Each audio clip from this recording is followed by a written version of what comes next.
बिस्मिल्लाहिर्रहमानिर्रहीम। अल्लाह के नाम से शुरू जो बड़ा मेहरबान नहायत रहम फरमाने वाला।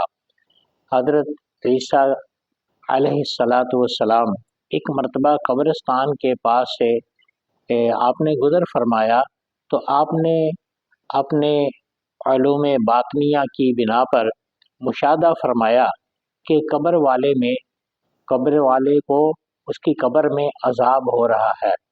तो हज़रत ईसा अलैहिस्सलाम कुछ दूर चले गए, वहाँ से आपने वज़ू फरमाया और वज़ू फरमा के फिर उस कब्रिस्तान के करीब से गुज़रे।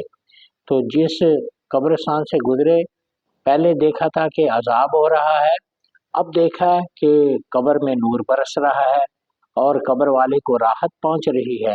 अल्लाह सुब्हानहू व तआला की बारगाह में ईसा रूहुल्लाह अलैहिस्सलाम ने अर्ज़ की, या अल्लाह ये क्या बात है कि इस शख्स को थोड़ी देर पहले अज़ाब हो रहा था और अब इसकी कब्र में नूर बरसाया जा रहा है।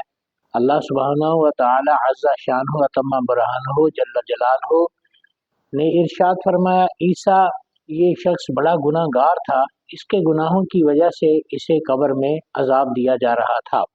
ये अज़ाब इस वजह से था और इसने अपनी बीवी उम्मीद से छोड़ी थी, उसका बच्चा पैदा हुआ, उसने दरसगाह में अपने बच्चे को भेजा तो मुदर्रिस ने उस बच्चे को बिस्मिल्लाहिर्रहमानिर्रहीम पढ़ाई।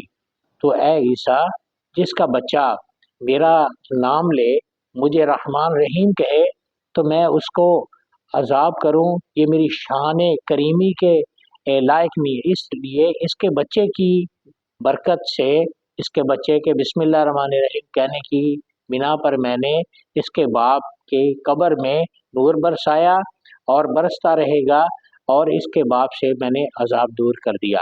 तो हाज़रीन और नाज़रीन, इससे ये मालूम हुआ कि हमें अपने बच्चों को और ख़ुद नेकी की तरफ जाना चाहिए और मदारिस और मसाजिद में उलूम हासिल करने के लिए हमें कोशिश करनी चाहिए।